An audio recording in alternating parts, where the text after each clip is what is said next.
All right, welcome back, everyone. I am Chase. I'm Christian. We are the RMFantasy SXperts. Thanks for tuning in this week for round 8. Heading into Detroit. Heading Detroit. Heading out of Arlington, so. But before we get into Detroit, which is a Triple Crown, we got a lot to talk about. That's right. Let's get into it. Here it is. This is our race recap. All right, Christian, Arlington, it is done. Results-wise, nothing too surprising, but Just one big surprise. I mean, well, I guess so. the green bike that did make the top 5 and the one that didn't, but we'll get into it. Cooper Webb, 4th win in 7 races. That is impressive. Well, it makes a statement as well. I don't know. I think he's the guy at this point. Yeah. You can stamp it. Ken Rock's in 2nd place. Marvin Muscan 3rd. Blake Baggett, strong comeback from taking that bad digger the week before. He looked good. Joey Savacci, another impressive ride. 5th place. If you're not considering him top 5, something's wrong with you. Yeah, you need to get and that a man wild out card. Mr. Ben LeMay. Yeah, the it down. 3% that got him right. 3% Congrats is all. to you. Yep. Holy cow. Now, as far as any highlights you want to throw out there real quick? Let's just get to it. Everybody was screaming. All the people who finally took Tomac out of the top spot, then he takes the hole shot, then he leads 4 laps. You're like, this is of it. course, the one time I take him out. Yep. Then he crashes, falls back, fades. It didn't look pretty. It's a question mark. I do not know what's going on with that guy. But you got to talk about the Bowers Barsha deal. Bowers and just Barsha T-bones boiling him. over. Yeah. I mean, Barsha had a pretty sweet dismount though. Yeah, it was. But I didn't think impressive. that Bowers should have been DQ'd for that. But what do you do? No, I think it hurt a lot of people's wild cards. So. Absolutely. And then Zach Osborne just had a rough night. Just Yeah, it was crashed in the heat race. first and race then back. Throws himself over a berm, lands on his back. Yeah, it was rough watching. But anyway, how do we do on stats? I actually got 41 points this round. You got 36. So we took us a little bit of a sizable lead on slice and dice. We're up a good 120 points or so. That's what I like to see. But average user stats, we're actually kind of down. Only 22.77 average points per user. We still haven't got a perfect score this Longest year. drought. The longest in drought. fantasy. It's got to happen eventually. So One person got 5 picks right though. yeah, 68 got 4 right, including Carrie Bowling, our guest on the show, who is now 15th in the world. She is Props to her for killing it. killing it, dude. And then only a little over 4% of players didn't have Tomac in their top 5. I don't so know they what knew I'm more something was up. surprised with. Yeah, like the 4% didn't put him in there, or that he didn't take a top 5 at all. I don't Who know. knows? So those 4%, let us know your thoughts, your strategy, what you're doing. All right. Well, as far as injuries going into Detroit, Anderson's still out. Obviously, Malcolm Stewart and Benny Bloss. Those are the 3 that I'm aware of. Osborne took that tumble, but I think he should be back. Yeah, I didn't see anything major there. So. All right, so there it is. Those are our stats for the weekend as well as our results. Now let's get into it. Headed to Detroit, Triple Crown. That's right. Here it is. This is our track trends. So we're heading back to the Midwest, Detroit. We skipped it last year, but we're going back now. And to make it even more special, it's a Triple Crown round, but we'll get into more of that. Yep. We looked at the track map. A lot of 180s and bowl turns, decent whoop section, no sand, even though there was a cool section in 2017 that Tomac made an epic pass in the sand. he was there making in 17. moves in there. And then they have a cool split lane rhythm section kind of halfway through the track that looks pretty cool. All right. So some of the takeaways that I have for this track. So I watched the entire replay from 2017. This is not your typical East Coast dirt. You're looking at Detroit, if they're using the same dirt, it's very hard packed, does not rut up. So, riders that do better on, that slicker surface, but also the whoops do not break down. They had to blitz them the entire night. So maybe that's something you want to consider when you are making those picks. Yeah. But overall, I like the track, but stick around because Justin Bogle is going to be on the show later. I'm going to get his thoughts. Yeah, we'll get his thoughts on it. Also on the Triple Crown. Also, I just want to know what he thinks about the tracks in general and what he might want to see to improve. But it should be good. And we have a discount that we're going to give away, a code. Don't miss that. Yeah, so stick around for that. But let's get right into it because we got to talk about it. These are the top contenders for that podium spot. Here it is. All right, Christian, so this week, ladies and gentlemen, if you're watching, if you're listening, we got some good stats because right now, these top 4, with the exception of Tomac, getting pretty difficult right now. Yeah, and we have them ranked, how much we like them. 1 through 4 in points. Cooper Webb, Ken Rocks, and Marvin Muscan, Eli Tomac. Cooper Webb, 4 wins out of 7 races. We talked about it last week. It said this man statistically, there's no reason not to put him in first, even though we didn't listen to ourselves right away, but then we both ended up putting him in first. Last minute it change. It paid off. Yep. There's no reason to not put him in first. No, let's talk about some of his A2 stats for the first Triple Crown. I mean, he got he started second 2 times and got a hole shot in the last Triple Crown, won it overall, and that's when he started his streak here. He's led 51 laps this year. Just in the last 5 rounds. Yeah. So he's taken over the most laps led just in the last 5 rounds alone. You know what's interesting, won 4 of the last 5 overalls. What I think is interesting about Coop is that he hasn't finished in second, third, or fourth this year. No. He's either on the box first or he's been off the box. Pretty wild. All right, now, Kenny Roczen. Gosh, this battle in the main, last turn, closest finish on record, 0.28 seconds? Yeah, if you weren't standing up screaming or somewhat involved watching that, my you gosh, need to check your pulse. that was pretty insane. Cooper Webb, to me, I still can't believe that he came back from starting 7th to win. Nobody's came back from more than 4th to win this year, so Roczen's got to be pissed off about that. But he has the best average overall start and finish this year still. Okay. He has the most hole shots and second most laps led, but no wins. Ugh. So I don't even know how that makes sense, but it does. I don't know. I'm feeling like Kenny could be the guy this weekend. His Triple Crown averages were good, though. Start 4.3, finish 3.67, and laden 13 laps. So What about he's going to be fired up. He will. Now, Muscan, I don't know what's more shocking, the fact that Cooper Webb has won 4 out of 7 races or that Marvin has not led a lap this year. Not even one. Not one. It blows my mind. No, whole shots, not a lap led. Pretty. It's like 3rd in points. It's weird. He's in the top 5 every week. His averages are still good, though. His qualifying is 4.4, his starts are 4.6, and his finish is 3.57. He's got a lot of second places. This man is due for a win. I just don't know when to do it. I don't either, and the way Webb caught and passed him last week, I don't feel safe. No. I really don't. All right, now Tomac.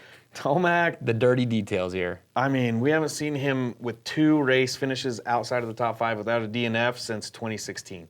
So it's not common. Either something's going on or I don't know, but historically when he has a bad round, he usually comes back pretty strong. He rebounds pretty strong. And at this point, he's 16 points down out of the championship. I think there's 2 options here. He's not that far out. You can make up 16 points real quick, but does Tomac ride like he does when he's in a huge deficit and rides like he's got nothing to lose? Or does he still play it conservative? Well, at this point last year, he was down by 70. So it's still not nearly as bad as it was last year. And the last 4 races he started in first, he's won. So it's got to be a shocker even to him. There's still a lot of people who still think Tomac's the guy to win. So we'll see how the picks go. Still last week. Jeez. Well, there it is. Those are top contenders. Some really good stats on these guys when it comes to Triple Crowns or starts, finishes. So you guys take that information. You figure out what you want to do with it. Kind of curious to see where these riders end up as far as the users' picks go this week. Yeah. But this week, let's get into it. We got the spoilers. Those guys that might crack the top 5. Some have done it, some haven't yet. Let's talk about it. Here you are, weekly spoilers. All right, ladies and gentlemen. So for this week, our spoilers we have on the table ranked in the order we feel are the best bets for riders that could crack the top 5. Yep, more risky of picks. Starting, I'll just list them out if you're listening. Blake Baggett first, Joey Savacci, Dean Wilson, Justin Barcia, Cole Seeley, Justin Brayton. Now, let's give a little insight to help you make that pick.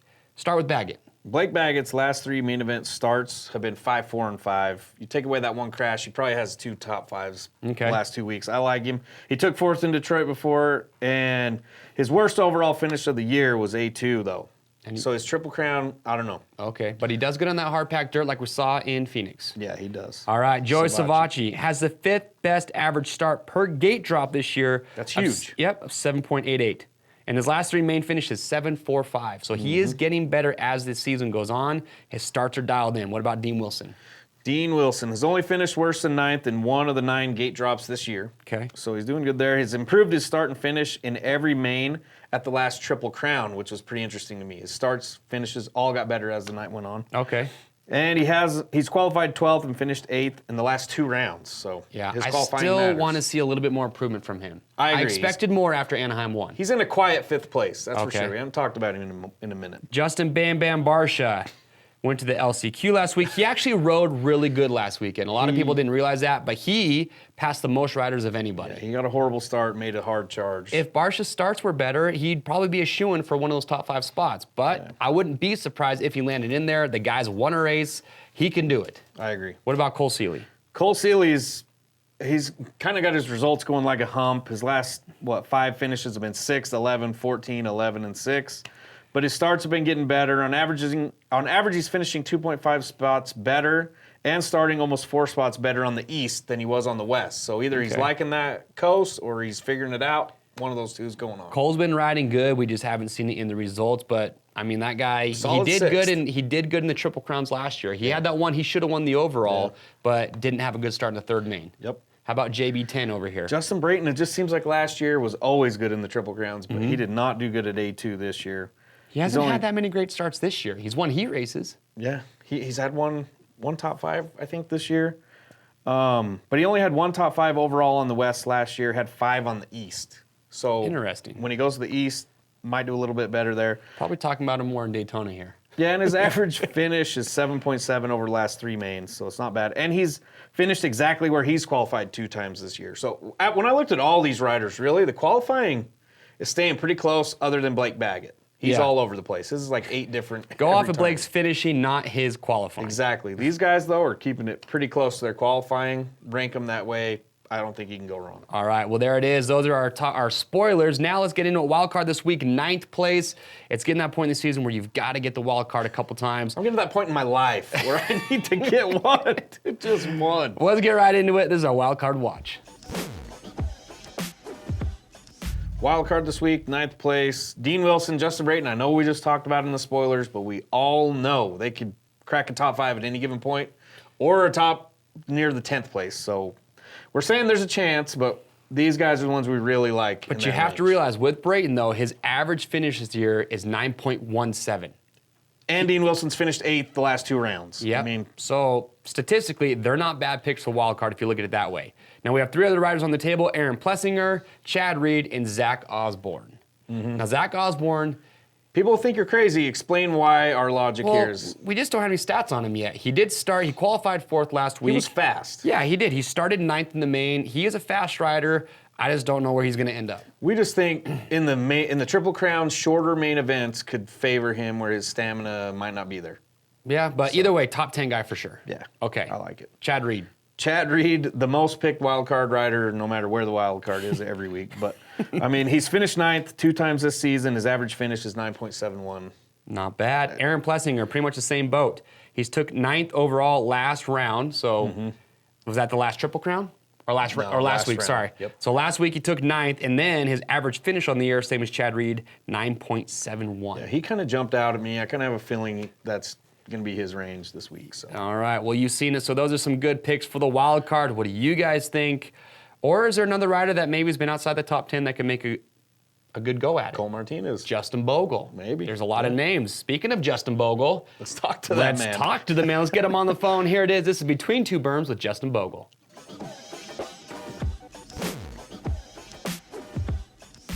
All right, so we got him on the phone, Mr. 19, Between Two Berms with Justin Bogle. What's up, Justin? What's up, guys? How's it going? Not too bad. It's cold here in Utah. Yep. I'm running away from that weather at the moment down here in Florida, so it's all good for me. Sounds nice. Well, hey, we appreciate coming on the show, talking to us this week. So we got a few questions we want to ask you. Christian's got the first one. With how intense qualifying's been this year, I've noticed that you've finished in the main about 3 spots different from where you've qualified. I don't even know if you've realized that or not. Like, how intense are you getting during qualifying this year, or is it kind of you just do your own thing and see where you land, where everybody's been so close? Like, what's your thoughts going into qualifying every week? Well, this season, with the amount of prep time I had and getting on the team Monday before Anaheim won, I'm kind of just going out and doing my thing and seeing where I end up. There's not a whole lot of expectation I can put on myself at the moment because it kind of is what it is. You know, I didn't have any off season to speak of at all. So that sprint speed, I never worked on that. I didn't work on my base fitness either. So I'm kind of out there just doing as good as I can and letting the cards fall where they may. I've never been a qualifying guy, though.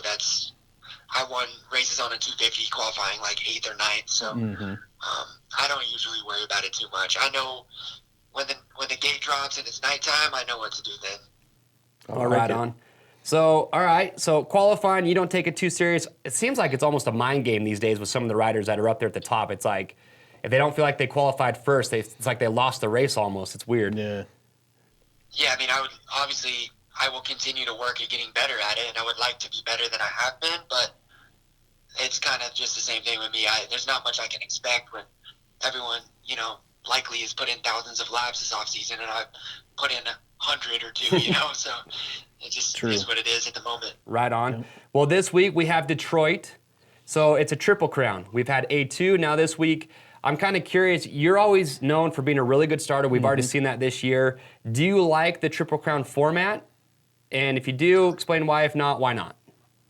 Well, I guess with the Triple Crown format, I've only raced one in my career so far, and that was Anaheim 2, and I didn't do too good. So I'm not sure, really. I think for me, the jury's still out because it is a lot of racing.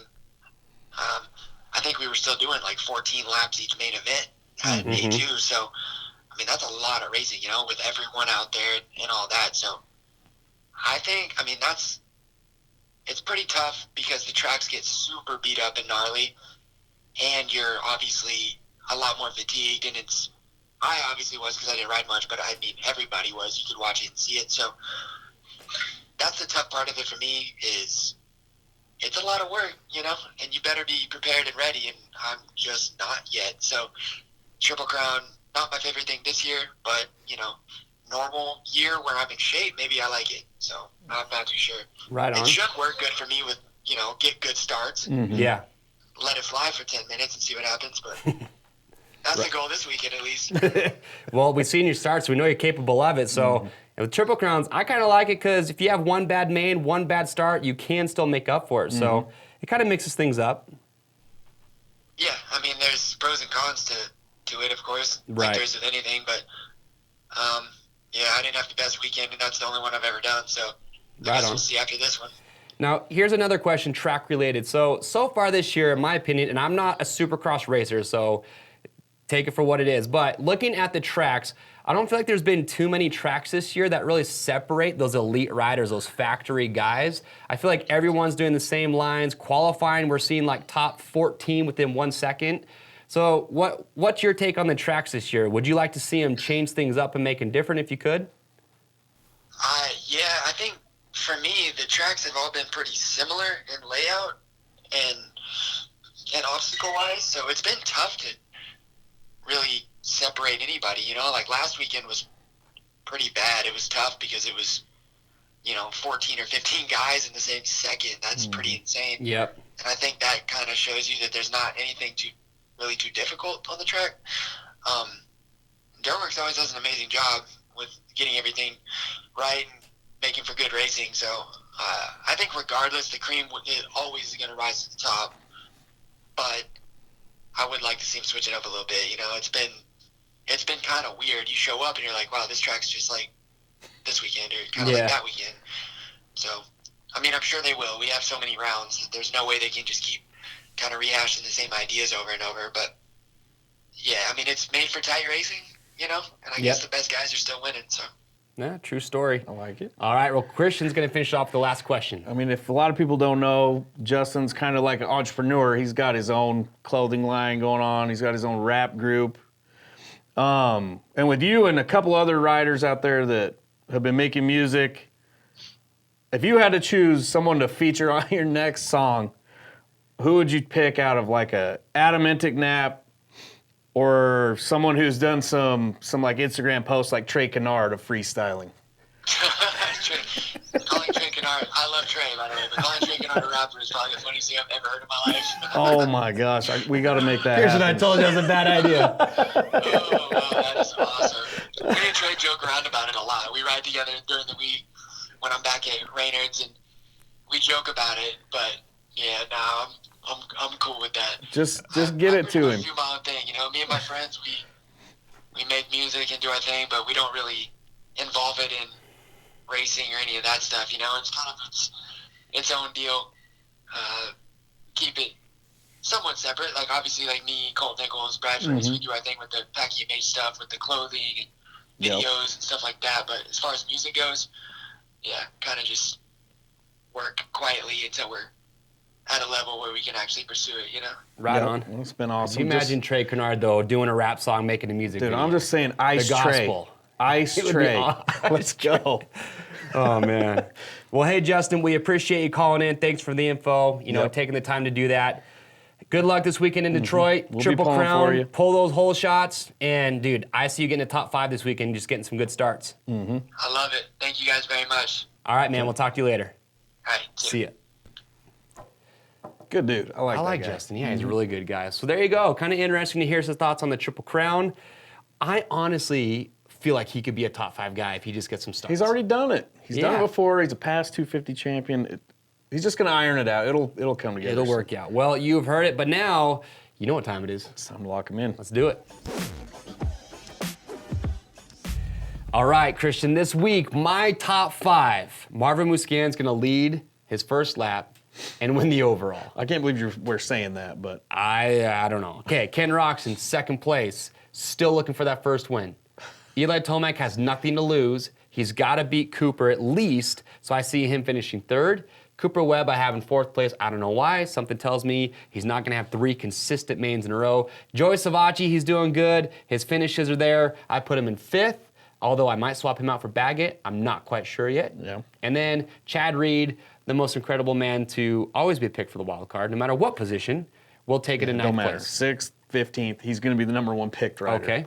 All week. So, myself, I'm going back to I think Tomac is in an angry place. I think he goes Hulk this round. Takes 3 good starts, wins it all. I'm moving Webb up there just because of his starts in the second. right. Roczen third. I'm going to move Savacci up to 4th. Musquin 5th.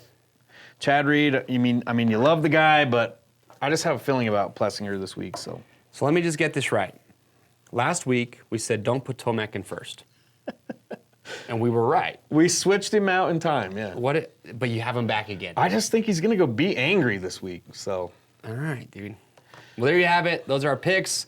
Locking them down. What do you guys think? We get it right. Who's going to crack the top 5? Does Marv win? Roczen, Tomac, Webb? I do not know. That'd be interesting. But now let's talk about why you want to be playing fantasy each and every week. Here it is, our prize recap. So before we get into the weekly prizes, the offer code this week is extra10. Use that for Friday and Saturday to get an extra 10% off all closeout helmets. Ooh, save some money on protecting your dome. That's right. Only closeouts though. All right. Weekly prizes. First place is going to get 2 sets of Pirelli MX 32 mid to hard terrain tires plus Supercross 2 the video game. Second place, a Cherubies Spending Spree. Third place, Bell Moto 9 MIPS helmet. Then other prizes from Fly, Pro Honda, Cycra, Works Connection, Mobius, Tusk, Fox, and of course 90 Rocky Mountain gift cards. So. Ooh, I like it. Now, that's just your weekly prize. And remember, it doesn't matter when you sign up. Even if you start this weekend, go to RMFantasySX.com, create your free account. You can win a weekly prize. But for those of you who have been in it since day one, let's talk about grand prizes. Race Prep KTM 450 SXF for first. Race Prep KTM 250 SXF for second. Moab Red Rock Getaway plus a generator from Honda. MEC trip. Brock Glover is coming to town for a Dunlop ride. We're also going to do Fly Racing Gear and Casual Package. Milestone Video Game, Supercross 2 the game, console, 4K TV, Motion Pro Tools, Tusk Impact Wheel Set, Oakley Goggles, and sunglasses. a lot to give away. Say. Yep, there's no reason not to be playing, that's for sure. So, but that is why you want to be playing. So again, RMFantasySX.com, free to play, sign up, play with us, join our group. Christian, group name? RM Fantasy SX Rivals. Get in there, talk smack. We want to hear from you. Also, make sure to hit the calendar button on the website. Get notified before the picks close every week. Don't be that guy. Don't be the rollover guy. Don't do it. It's just not a good look. All right, well, signing off, I am Chase. I'm Christian. We'll see you next week.